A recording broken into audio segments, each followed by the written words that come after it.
Entonces, muy buenos días con todos los participantes. Vamos a dar inicio a la capacitación programada para el día de hoy, a cargo de la doctora Julia Esther Rado Tribeño, médico asistente del Departamento de Investigación, Docencia y Rehabilitación Integral en la Comunicación del Instituto Nacional de Rehabilitación, doctora Adriana Rebasa Flores, Amistad Perú-Japón. El tema de hoy está titulado Rol del médico del primer nivel en afasia. ¿Okay? Quisiera recordarles a los participantes que cualquier pregunta que deseen realizar pueden escribirlas en el chat y estas serán resueltas al final de la exposición. Doctora Rado, la dejamos con su público. Muy buenos días a todos. Nuevamente, el martes estuve con el tema de tartamudez y hoy estamos con el tema afasia.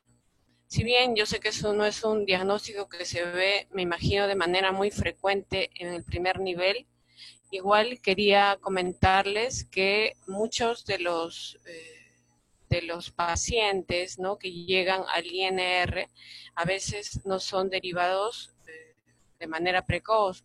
Por eso es que hemos tomado este tema de afasia para poder, digamos, ampliar con todos ustedes.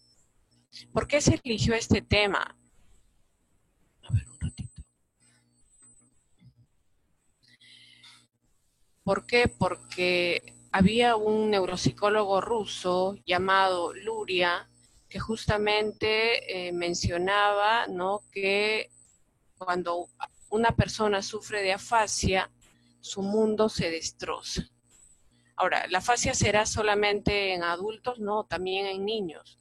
Por lo tanto, el niño y el adulto ve su mundo totalmente destrozado, ¿no? Si hablamos de la afasia dentro de las discapacidades del lenguaje, es una de las más graves, ¿no? Afecta la comprensión, afecta la expresión, afecta la comunicación. Entonces, los pacientes justamente sienten eso, ¿no?, que todo su mundo se destroza. Hay pacientes que, por ejemplo, dicen, quiero hablar, pero no recuerdo la palabra. La tengo en la punta de la lengua. Ahí está la palabra y no sale. O sea, es en los que pueden, ¿no?, mencionar a veces este tema. Entonces, es importante, ¿no?, que recordemos que la mayoría de pacientes ha sido o es responsable de la familia, jefes de familia. Tenemos muchos pacientes jóvenes a los que le ha dado afasia. No es una patología de la tercera edad. Y sumado a eso, muchos han quedado hemipléjicos. Si hablamos de los niños, hay niños que han dejado de hablar, quedan hemipléjicos y encima no pueden ir al colegio, ¿no? Es todo como decíamos, una de las discapacidades más severas que tenemos en nuestro hospital. Vamos a hablar de algunos aspectos generales, ¿no?, sobre qué es la afasia, cómo podemos ayudar los médicos de primer nivel a estos pacientes con afasia y si será o no importante la detección precoz de los pacientes, ¿no? Realmente vamos a, igual como cuando hablamos de tartamudez y otros problemas de lenguaje, ¿no?, definir que la detección precoz es sumamente importante en estos pacientes. Vamos a recordar, ¿no?, qué es una afasia, ¿no? Es una alteración del lenguaje adquirido. ¿Qué significa esto, no? ¿Qué es ser adquirido? Es que yo tenía un lenguaje y de un momento a otro se interrumpió. Entonces no es que tengo un niño que nunca habló y tiene afasia. No, vamos a ver más adelante que de todas maneras siempre es importante hacer un diagnóstico diferencial. Entonces, tenemos alteración del lenguaje, debemos conocer qué es el lenguaje, el ejercicio anterior del cerebro, y lo otro es a qué edad diremos la parte científica, se habla más o menos a los 2 años y medio. Quiere decir que podemos tener niños con afasia infantil dentro de los 2 años y medio en adelante, ¿no? Otra definición importante que debemos considerar se refiere a la alteración neurolingüística. ¿A qué se referirá esto? No hemos hablado de un problema de lenguaje. pero no olvidemos que en nuestro cerebro, ¿no?, hay una asociación importante también con los componentes lingüísticos, ¿no? Tenemos el componente, como vamos a ver más adelante, el componente fonológico, morfosintáctico, léxico semántico, pragmático. ¿De qué tratarán estos componentes, ¿no? Si hablamos del tema fonético-fonológico, ¿será que es fácil que nosotros seleccionemos una palabra para hablar, ¿no? En el caso de los afásicos, decíamos, muchos de ellos se quejan de que realmente no encuentran la palabra. Para encontrar una palabra debemos encontrar cada consonante o vocal de manera secuencial. ¿Qué pasará si no encontramos una secuencia correcta? Puede aparecer otra palabra, ¿no? Entonces, esa selección correcta se encuentra a nivel cerebral, ¿no? Y eso se habla de una representación mental del sonido, y hay muchos pacientes afásicos con problemas a nivel fonológico. El otro componente es la parte morfosintáctica. Hay pacientes, ¿no? Y recordemos al paciente de Broca, el paciente TAN, que justamente era un paciente que tenía una fluidez tan disminuida que no lograba formar oraciones. Entonces, aquí hablamos de un problema de la sintaxis, no estructura bien el paciente sus oraciones.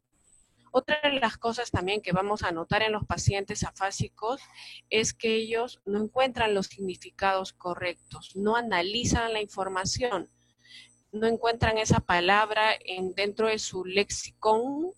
Entonces eso se llama un problema de vocabulario y no asocian con un significado como mencionábamos, ¿no? Otra de las cosas que también vamos a ver es el tema pragmático. Yo, en la medida que desarrollo el lenguaje, también desarrollo habilidades del contexto. No será igual hablar en público con ustedes o hablar, digamos, también una reunión así virtual con tal vez mi familia, con niños, ¿no? Este tema pragmático también es sumamente importante. Recordemos que en los pacientes con trastorno autista es uno de los componentes que más se daña. Si hablamos de los pacientes con afasia, también tenemos pacientes que no entienden metáforas, dobles sentidos, que no entienden los proverbios, por ejemplo, no entienden ciertas cuestiones inferenciales que les podemos plantear. Entonces, los pacientes con afasia, por eso se habla de una alteración neurolingüística, tienen problemas en la mayoría de componentes lingüísticos. Dependiendo del tipo de afasia, puede haber una alteración mayor a nivel de sintaxis, menor a nivel semántico, y como mencionábamos en temas de lenguaje, hay una alteración en muchos casos de la forma, ¿no? Cómo digo, cómo encuentro ese sonido, del contenido, que es el tema de significado de lo que digo, y del uso, y hablamos, ¿no?, del tema también pragmático. En el cerebro, entonces, hay todo un sistema, ¿no? Es un sistema gramatical, donde yo necesito estructurar las oraciones que voy a decir, y hay un tema también léxico-semántico, un sistema léxico-semántico que me va a permitir, ¿no?, digamos, decir y asociar realmente correctamente la información. Entonces, si resumimos, vamos a tener que la afasia es una alteración del lenguaje adquirido por un lado, y por otro lado hay un daño en todos estos componentes que ya he explicado. Por eso se habla de una alteración neurolingüística. Algo importante que debemos tener en cuenta es qué ocurre en los primeros meses después de la lesión, ¿no? Si hablamos de los 0 meses a los 6 meses, ¿no?, diremos que esta es la etapa donde debemos con fuerza, ¿no?, apoyar a los pacientes con afasia, ¿no? En muchos casos, luego de que pasa este tiempo, hay una subida de la mejora en capacidades de lenguaje, y más o menos llega al año después de la lesión, ¿no?, y el paciente tiene cierta meseta, ¿no?, ya no está mejorando. Entonces, aquí es donde muchos de ustedes tal vez están en sus centros de salud, están tal vez muy lejos de Lima, y derivan a los pacientes cuando ya pasaron muchos años del momento de la lesión y no hay un avance como quisiéramos. Entonces, ¿qué debemos tener en cuenta? ¿No? Que necesitamos que al inicio, después de la lesión, baje el edema, mejore la irrigación y esos circuitos que se han alterado con zonas también a distancia alteradas, mejoren, y por eso vemos que al inicio hay una buena mejoría y luego si hay una tendencia al aplanamiento, ¿no? Entonces, por eso es que los pacientes, sobre todo en el INR, ingresan de todas maneras cuando hay un tema, ¿no? De, sobre todo, un tema mucho más agudo, ¿no? Y luego en el momento, ¿no? Que ya estamos digamos, ciertos aspectos más crónicos, puede haber cierta distancia entre ciertas terapias, vamos viendo avances, si el paciente ahí no avanza mucho, entonces se le da un tiempo de descanso, a ver si se refuerza cierta información. Entonces necesitamos esta zona, sobre todo hacia el año, ¿no? Después de la lesión, para que podamos nosotros, ¿no? Tener esta realmente buena respuesta después de una afasia, después del diagnóstico de afasia. Y ahora, algo importante, ¿no? Nunca decirle a la familia desde el inicio, no hay nada que hacer. Podemos tener el peor escenario, ¿no? Y uno dice, uy, este paciente no tiene tráqueo, está algunos con ventilación, es un paciente cuadripléjico, ha tenido un ACV muy, muy amplio, entonces no hay nada que hacer, ¿no? Entonces, realmente esto de acá no debemos decir. No olvidemos, ¿no? Que esta afasia se da en niños, jóvenes y adultos. Y decíamos, no hay que decirle a los familiares que no hay nada que hacer, porque justamente tenemos sorpresas, ¿no? Los niños, los jóvenes y incluso algunos adultos mejoran mucho, ¿no? Y hay pacientes que dicen, uy, cuando estaba en el hospital o en la posta o donde me pasó esto, me dijeron que ya mi paciente nunca iba a hablar, nunca iba a caminar, ¿no? Y yo lo iba a dejar así nomás, pero felizmente lo traje y mira cómo está ahora, ¿no? Entonces, sobre todo, ¿no? Hablábamos en primer lugar de todo lo que hay que aprovechar en el paciente.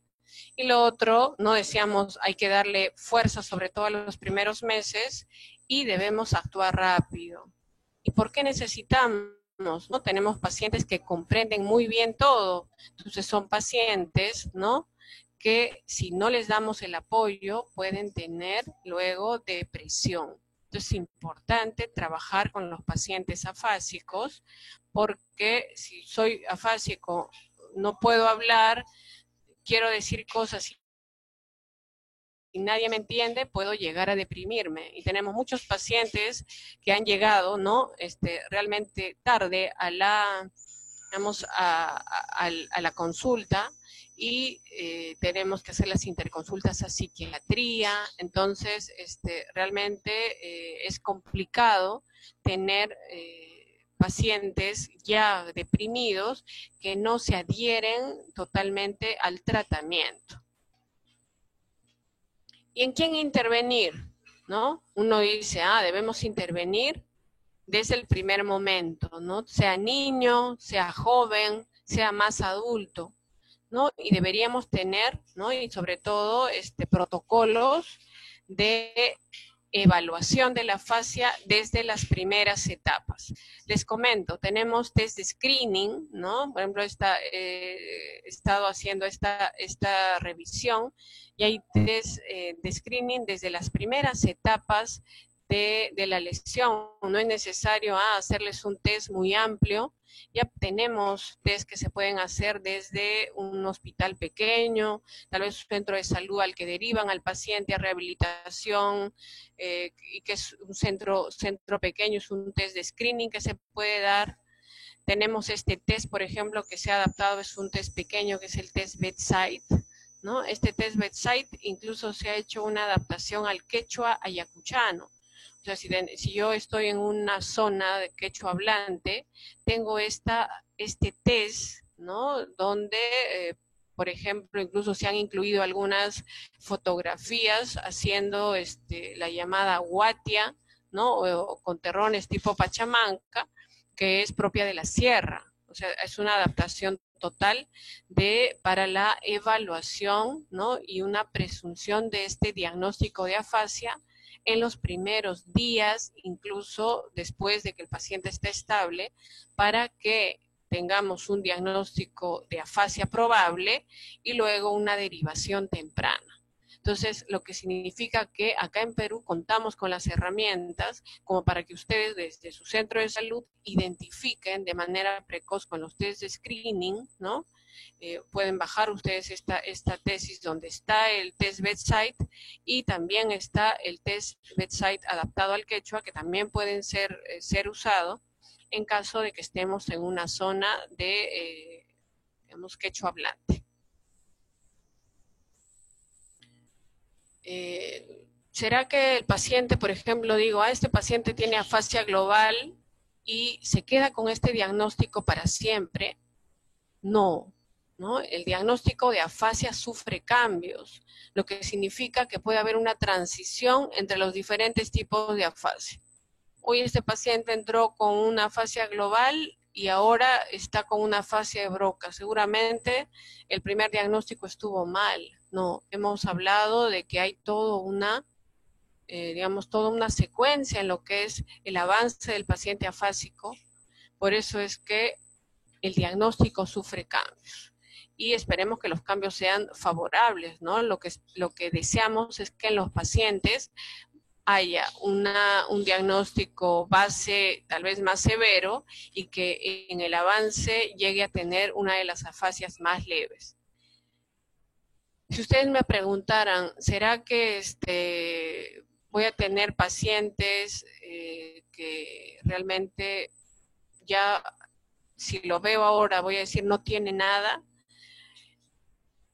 He tenido un par de pacientes, bueno, en estos varios años que estoy en el INR, ¿no? Que realmente uno dice, me parece que ya no tiene afasia, entonces no son muchos, ¿no? Realmente la afasia siempre deja alguna secuela, ¿no? Dentro de lo que es su, digamos, la lesión final que deja. Lo otro es, ¿no? Muchos nos mareamos con los diagnósticos y a veces es complicado. ¿Cuál será? ¿Transcortical? ¿Será? ¿No? Les comento algo. Muchas veces tenemos pacientes, por ejemplo, si hablamos de Broca, ¿no? Dicen, su comprensión y hay un signo más, ¿no? Entonces uno dice, como es un paciente yo decir que es Broca debe tener una comprensión perfecta. Les comento que ningún paciente afásico tiene comprensión perfecta. Lo que vamos viendo son, digamos, ciertas evaluación entre comprensión y expresión dentro de lo que es la balanza. A veces la balanza se inclina hacia lo que es, por ejemplo, mayor comprensión, entonces tiene una mayor posibilidad de que sea Broca. Tiene una menor comprensión, una mayor posibilidad de que sea Wernicke, ¿no? No siempre lo que nos dice, por ejemplo, este cuadro se cumple al 100%, ¿no? A veces tenemos un más menos que dificulta darle un nombre a la afasia. Lo que decíamos es ya, yo puedo poner una presunción de que se parece, incluso en el hospital a veces ponemos en transición a este tipo de afasia, porque realmente hay pacientes que vienen con global, que no hay nada, pero ya en el proceso ya entienden ciertas tareas, comienzan a ¿no? Comprender poquito y uno dice, uy, esto ya no es global, pero tampoco es Broca. Entonces sí puede haber un diagnóstico de transición que a veces realmente nos marea y es complicado el diagnóstico, pero decíamos, la fase es una alteración en los componentes lingüísticos, hay que ir trabajando en cada componente, sobre todo lo que se hace en conjunto con terapia, ¿no? Para que este paciente tenga menor discapacidad. Ahora, cada vez, ¿no?, hay tantos avances, ¿no?, y hay diversos estudios donde se habla de que ya no es solamente hablar de áreas de Broca y áreas de Wernicke, ¿no? Uno dice, esto de acá va a quedar para siempre, donde el paciente con problemas en el área de Broca tiene, ¿no?, esta lesión en esta zona, y el paciente con problemas en el área de Wernicke tiene una lesión a este nivel. Y realmente no es así, ¿no? Hay otras teorías importantes, ¿no?, que son las que están por las que nos permiten crear este sistema de la sintaxis, este sistema de construcción de oraciones, pero no solo en base a una zona. Para nosotros poder producir palabras necesitamos no solamente de la zona de Broca, necesitamos planificar lo que voy a decir, necesitamos entender lo que voy a decir, así que esta producción oral, realmente, la Wernicke, ¿no? Si es una zona de Wernicke, esta zona me permite entender palabras. Pero, y esa es otra de las cosas que también a veces sucede, ¿no? Nosotros evaluamos a los pacientes con una probable afasia y les decimos, señor, a ver, abra la boca, ¿no? Abre la boca. A ver, señor, cierre los ojos. Cierra los ojos. Luego decimos, señor, saque la lengua, saca la lengua, ¿no? Entonces decimos y concluimos, uy, este paciente no tiene ningún problema de comprensión, entiende perfectamente, entonces descartamos cualquier problema de este tipo. Y como sabemos, comprender no significa entender digamos, una orden simple como la que le hemos dado. Entender implica entender contextos, entender asociaciones, entender inferencias, entender una noticia, el nivel. Concluir esta parte, diremos, ¿no?, que cuando hablamos de área de Broca, actualmente ya el área de Broca ha quedado pequeña. El nuevo término con el que se conoce es circuito de Broca. Es una suma de estructuras que se dedican al llamado sistema gramatical. ¿Qué significa el llamado sistema gramatical? Ese sistema que se encarga de secuenciar palabras para formar oraciones, lo que no puede hacer un paciente con afasia de Broca. Si hablamos de las zonas de Wernicke, ya no hay un área de Wernicke clásica, porque esta solamente está asociada a entender órdenes simples o palabras solitas, sino que es una zona más extensa, ¿no?, muy cercana al área de Wernicke, llamada área de Wernicke extendida, que se encarga de estas asociaciones, de estas inferencias, ¿no?, de esta percepción, de esta asociación de ideas que justamente va a ser posible que comprendamos a un 100%. Otra de las cosas que debemos dar a la familia, ¿no?, muchas veces nos dicen el pronóstico, ¿no? Ya les mencionaba de que uno no debe decir, este paciente no va a avanzar bien, ¿no? O no debemos decir, este paciente hay que adelantarnos a que va a tener un mal pronóstico, ¿no? Entonces, ahora todo está yendo de lo clínico a lo funcional, ¿no? Todo está yendo de lo clínico a lo funcional, ¿no? Debemos tener en cuenta lo siguiente, ¿no? Ya antes, pues, Broca y Wernicke decían, hay un tema mucho más clínico, hay un tema, decíamos, de que hay una zona que se especializa en la producción y otra en la expresión, perdón, en la comprensión y en la expresión, pero definitivamente no es solamente hablar de, es un paciente con Broca y Wernicke, y ¿cómo van a ir estos pacientes? En la medida que el paciente entienda mejor, su pronóstico es mejor, ¿no? Es bien complicado tratar a un paciente con afasia de Wernicke, ¿no? Es un paciente que uno le da indicaciones y no hace caso, ¿no? Son pacientes que muchas veces les das una tarea y no la quieren hacer. Al contrario, un paciente que tiene una afasia de Broca, si todavía no ha ido a la depresión, acordémonos que son pacientes que fácilmente llegan a deprimirse, por lo tanto debemos buscar, ¿no? Tratarlos cuanto antes para evitar esta complicación que se da con temas justamente de depresión. Entonces, ¿quién tiene mejor pronóstico? Les diría los pacientes que tienen una afasia anterior, también se llama una afasia más de expresión, por esta capacidad que van a tener de que podamos darles las indicaciones y ellos entender y participar mejor en el proceso de rehabilitación. Otro aspecto importante que debemos tener en cuenta en los pacientes, ¿no? Es que a veces la afasia no es el único diagnóstico que tiene el paciente. Acordémonos, si hablamos de los ancianos, pueden haber tenido una demencia senil, por ejemplo. Si hablamos de los pacientes con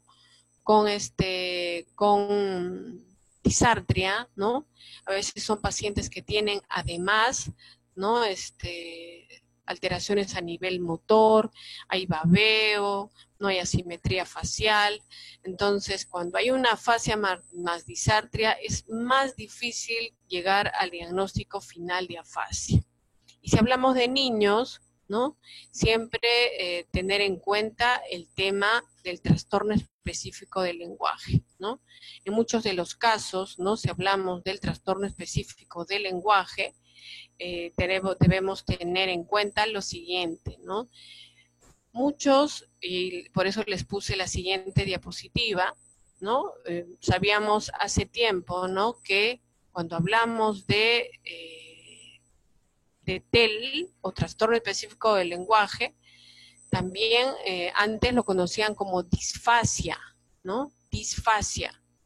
Entonces, decimos, como es disfasia, será algo más o menos parecido a la afasia, ¿no? Y eso no es así, ¿no? Si hablamos de afasia, decíamos una alteración del lenguaje adquirido, pero si hablamos del trastorno específico del lenguaje, es un trastorno evolutivo, ¿no? El niño nunca llega a hablar bien. Pero siempre hay que tener en cuenta esto en el momento que evaluemos sobre todo niños con algún traumatismo encefalocraneano. No olvidemos que en los niños tenemos también como causa de la afasia la lesión tipo Landau-Kleffner, ¿no? Que es la afasia epiléptica. Entonces son niños que luego de convulsionar, ¿no? Podrían tener un retroceso en el lenguaje y uno dice, será un tema autístico, y realmente es una afasia tipo Landau-Kleffner, ¿no? Que debemos siempre tener en cuenta. Entonces, ¿qué hemos dicho? Cuando tengamos un paciente afásico, debemos siempre evaluar pares craneales, ver si hay un tema motor asociado, y por otro lado, si es un paciente que es niño, siempre estar atentos a si podría tratarse de un tema de afasia de Landau-Kleffner o estamos frente a un trastorno específico del lenguaje. No olvidar que si hablamos de un retroceso en el lenguaje, siempre debemos tener en cuenta que hay niños con trastorno de espectro autista que también, ¿no? Dicen, uy, este niño estaba hablando mejor y luego ha tenido un retroceso. O sea, debemos tener bastante cuidado con definir un diagnóstico. Muchos de los diagnósticos en la fase inicial son sobre todo presuntivos. Entonces, ¿qué debemos decirle a los familiares de los pacientes con afasia, ¿no? En primer lugar, ¿se acuerdan que habíamos hablado de este inicio importante, ¿no? Porque es un paciente donde está bajando el edema, está mejorando la irrigación, justamente es un paciente que estamos en un proceso de subida, ¿no? del lenguaje. Entonces, hacia los 6 meses, importante empezar las terapias, sobre todo de tener en cuenta que el paciente tiene que estar estable, ¿no? Y si son pacientes ya que tienen un tiempo mayor del año, ¿no? En adelante, pueden, como estemos muchas veces en el hospital, tener terapias, ¿no?, digamos, de refuerzo cada cierto tiempo, pero con el compromiso de que la familia, ¿no?, esté al tanto de que el paciente practique lo que se le indica. Si se puede, ¿no?, y ustedes que están muy nacional, se puede dar la aplicación de este test bedside. Yo les pediría que lo ubiquen al test, vean ustedes la adaptación que se ha hecho al quechua ayacuchano, porque es un test sencillo, no son unas preguntas que se puede hacer, como dice su nombre, al costado de la cama del paciente que va a salir de alta, para poder darle al familiar, ¿no?, un probable diagnóstico de afasia en la etapa aguda, porque otra cosa que sí no me debo olvidar de mencionarles es que muchos familiares dicen, me voy a dedicar sobre todo a hablar o a tratar el tema motor, y me olvido del tema cognitivo, lo dejo de lado, y habíamos visto que hay una etapa importante donde sobre todo se ven estos temas de plasticidad cerebral, estos temas de recuperación, gracias al estímulo que le podamos brindar, ¿no? Y en todo caso, si vemos que ese paciente puede ser derivado a un hospital de mayor complejidad, es importante hacerlo para que él reciba toda la orientación y lo podamos devolver a ustedes, ¿no?, para que se pueda hacer el seguimiento del caso, ¿no? El rol y la cercanía de la familia es fundamental en estos casos. Entonces, ¿qué es lo que debemos hacer? Hacer una detección, ¿no?, un test de afasia como screening, ¿no?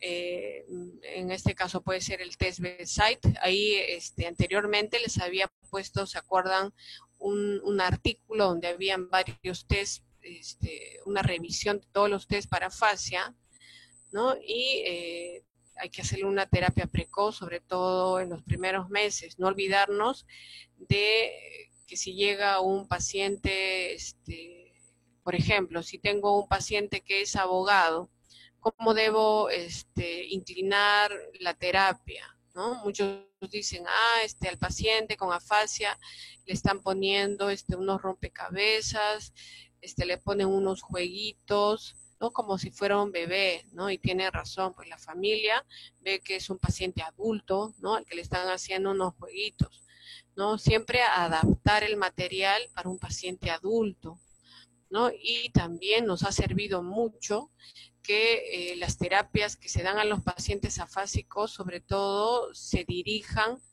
de acuerdo a la ocupación del paciente, ¿no? Hace poco tuvimos un paciente que era mecánico, ¿no?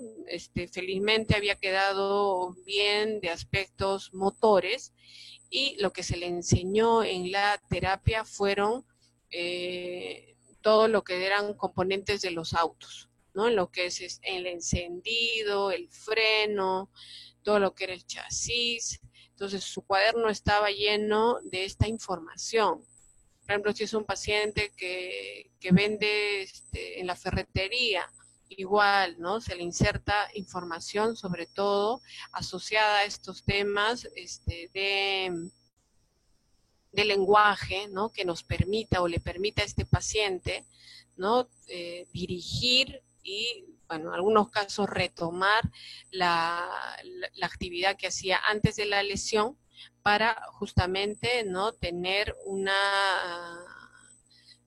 acercamiento a la parte laboral, que es lo que les interesa mucho, ¿no?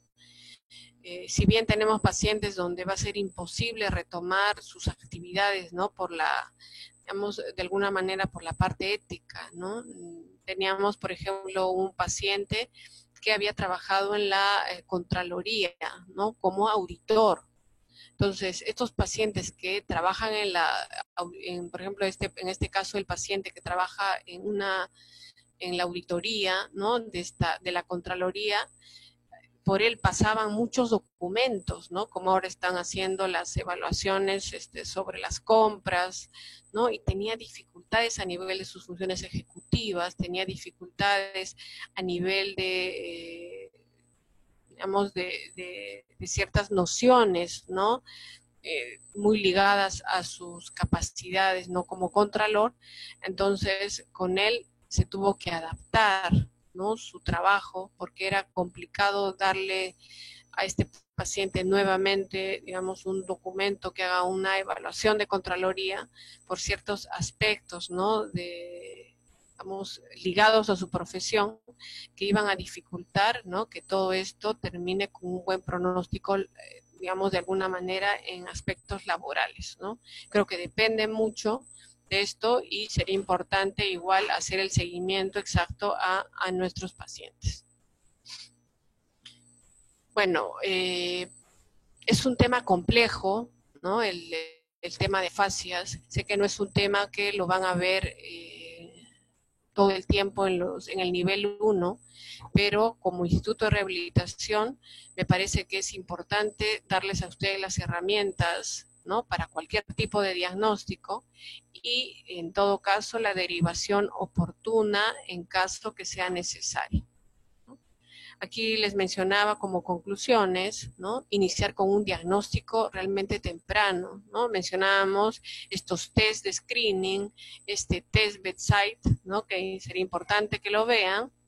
Y no debemos dar un pronóstico por adelantado, sobre todo si hablamos de niño, un adulto joven, ¿no? Porque hemos tenido muchos pacientes que han ido muy bien y realmente los papás contaban ¿no? con lágrimas en los ojos que les habían mencionado que no iba a salir su paciente o su familiar adelante y por cuestiones del destino lo habían llevado al hospital, ¿no? Sobre todo, decíamos, hay no solamente plasticidad cerebral en el niño, sino también en el adulto, incluso en el anciano, ¿no?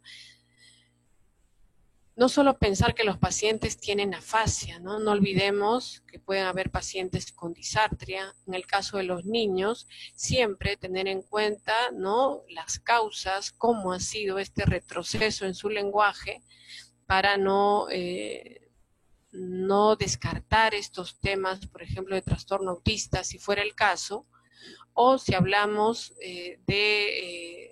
digamos, del TEL, siempre acordarnos, ¿no? Que el TEL es un trastorno evolutivo, a diferencia que la afasia es una alteración del lenguaje que se da y tiene una fecha exacta, ¿no? Tenemos que dar las pautas necesarias a la familia, porque decíamos, sobre todo en los pacientes donde se ha preservado la comprensión, ¿no? Pueden haber problemas de depresión.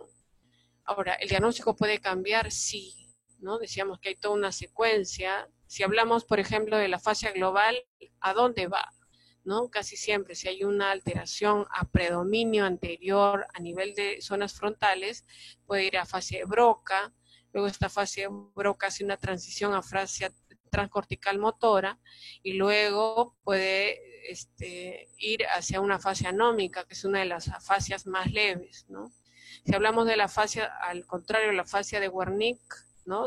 Puede ir a fascia transcortical sensorial y al final igual terminar en una fascia anómica, ¿no? Es importante, hablábamos del apoyo de la familia, sobre todo para reforzar las tareas que se da en casa, porque son pacientes a veces que no quieren trabajar en casa, ¿no? La familia sufre mucho porque, claro, es un adulto, ¿no? Que está frente a mí y realmente necesitamos el trabajo con la familia y el trabajo, yo creo, de referencia y contrarreferencia desde el primer nivel. Solo el trabajo en equipo, ¿no? Logrará disminuir el grado de discapacidad del paciente con afasia, ¿no? Les agradezco su atención, no quería cansarlos con una exposición de un tema realmente complejo como es la fascia, así estoy atenta a algunas preguntas si ustedes la tuvieran. Sí, doctora Rado, muchísimas gracias por esta presentación. Invitamos a los participantes a que puedan hacernos llegar sus preguntas a través de chat.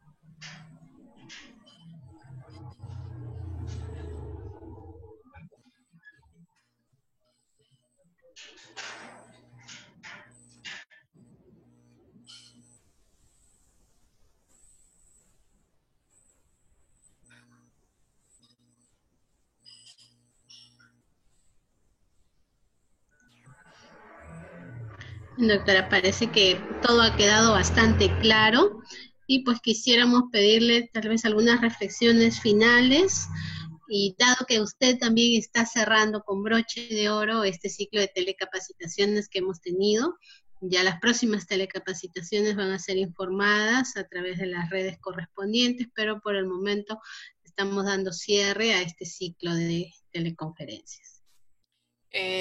A los participantes agradecerles, ¿no? Sé que no es un tema, como les mencionaba, ¿no? Que dentro de lo que son las patologías del lenguaje sea el más común, pero yo creo que es importante darle y brindarle al paciente afásico, ¿no? Digamos, este seguimiento, ¿no? Desde los primeros meses después de la lesión. Ahora les comento lo siguiente, que realmente para mí trabajar con un paciente afásico es todo un reto, ¿no? Es una de las patologías que realmente me apasiona más. Se alteran todos los componentes lingüísticos, son pacientes que nos dan lecciones, ¿no? En lo que es esa fortaleza para disminuir el grado de discapacidad, regresar a sus labores, ¿no? Ellos mismos idean cómo mejorar su vocabulario, van intentando ¿no? lanzarse a diferentes tareas. Entonces, yo creo que el tema cognitivo ha estado, ¿no? muy bien representado esta semana. Hemos tenido el tema de tartamudez, hemos tenido ayer, ¿no? la exposición de la doctora Koch, y reflexionemos siempre esto, ¿no? Rehabilitación no solamente es hablar de aspectos motores, hay temas cognitivos que también debemos tenerlos en cuenta para que de la mano vayamos, sobre todo en la lucha por disminuir la discapacidad. Les agradezco mucho su atención y ante cualquier pregunta igual creo que pueden escribir, ¿no? Luego no sé, al hospital, que siempre estamos ahí atentos a recibir, ¿no? cualquier duda. Bien, doctora, parece que se animaron acá en hacernos dos preguntas. ¿Puedo leérselas, por favor? Por supuesto. Bien, nos dicen si podría hablarnos un poquito del test de Bedside, ya que generalmente se utiliza el test de Boston para el diagnóstico.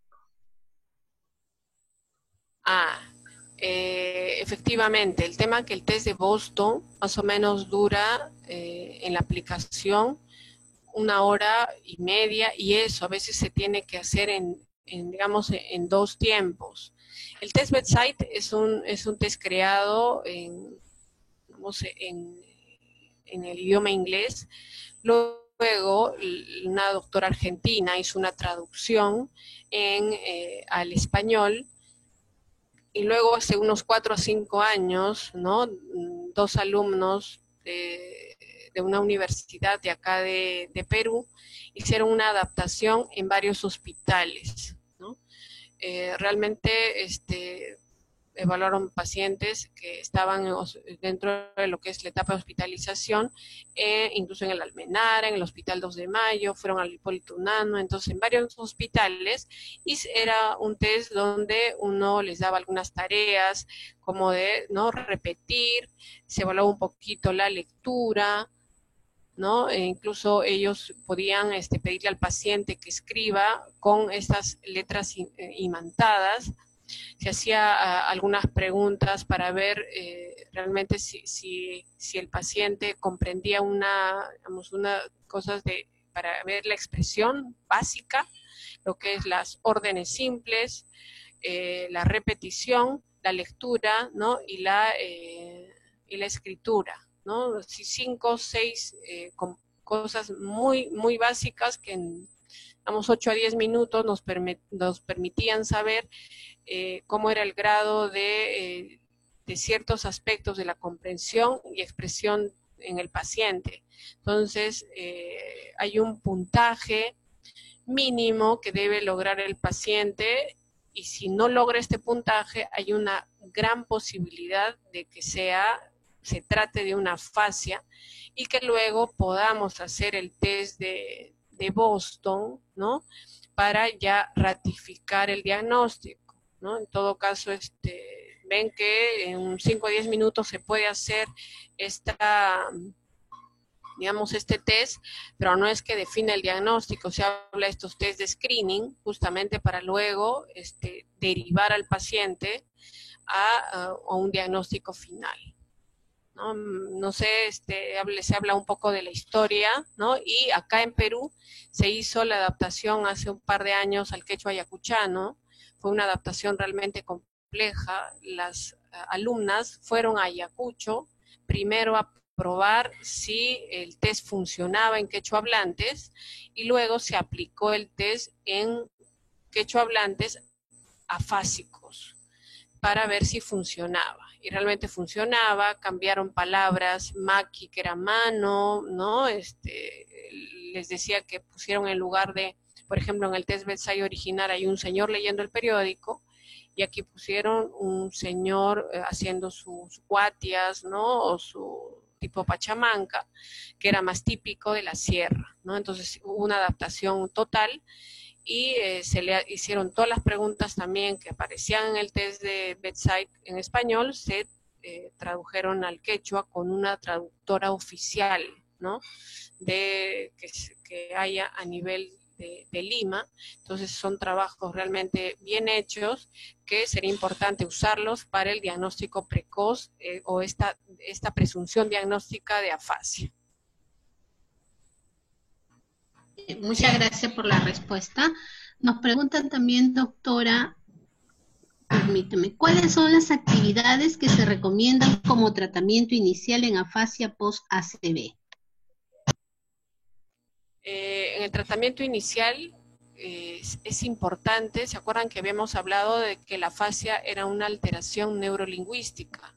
Entonces, una de las tareas importantes que hacemos en el consultorio, allá en el INR, es definir cómo está cada uno de los componentes lingüísticos. Estamos hablando de una alteración fonológica, y son pacientes, por ejemplo, si yo le digo, señor, ¿qué es esto? Y le muestro un lápiz y me dice papis en lugar de lápiz y no hay ningún problema de articulación, simplemente seleccionó mal el sonido, entonces tengo frente a mí una alteración fonológica. Le digo, señor, cuénteme qué hizo ayer, y me dice,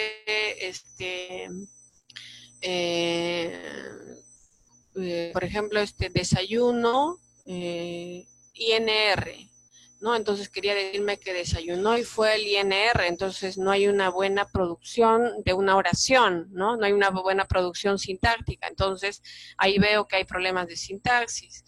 Le doy una tarea y no entiende lo que le estoy diciendo, ¿no? Señor, arriba las manos, por ejemplo, no entiende dónde están sus manos, saque la lengua, no sabe la tarea que hay que hacer, ¿no? Y así, o sea, por componentes. De hecho, una de las cosas más importantes para el trabajo siempre está, igual que en el niño que tiene problemas de desarrollo del lenguaje, dedicarse un poco al tema comprensivo. Siempre se le da énfasis a la comprensión de órdenes, a la comprensión de tareas básicas, asociar información, ¿no? El paciente, sobre todo afásico, siempre quiere salir, bueno, no en ese tiempo de cuarentena, ¿no? Pero se le da unos gráficos de a dónde quisiera ir, se le puede hacer también un cuaderno donde se le vaya insistiendo en qué quiere desayunar, para el que sea libre también para elegir en la medida que avanza su capacidad de decir por sí mismo las cosas. Entonces yo creo que mucho depende la tarea que yo le doy al paciente de qué componente es el más alterado y qué componente sobre todo es el que le va a ayudar a tener menos discapacidad para decir lo que necesita, ¿no? Hay pacientes que, por ejemplo, siguen usando pañal, ¿no? Y el paciente también aprende con diferentes actividades a pedir, ¿no? Entonces, una de las cosas que uno dice, lo que tenemos que trabajar es vocabulario cotidiano, obedecer órdenes simples, ¿no? Y que él también solicite lo básico que necesita, ¿no? Depende, como decíamos, de la edad. Si es un adulto mayor, me dedico a esto, pero si es un adulto que quiere volver a trabajar, ¿no? Entonces tenemos que en paralelo darle ciertas tareas relacionadas a lo que él hacía antes, ¿no? En el caso de niños igual, ¿no? Tenemos ahí que armar un trabajo en conjunto con las áreas de aprendizaje para ver la posibilidad de que el niño retorne a colegio. Eso sería todo. Gracias por su respuesta. Doctora Miriam Villanueva nos dice, muchas gracias por estas conferencias, importante para conocimiento de todos los médicos. Soy neumólogo. Creo no debemos encajarnos en nuestras especialidades. Y nos realiza una pregunta, nos dice, ¿cuál es la importancia en diferenciar la fascia de Broca y la de Wernicke?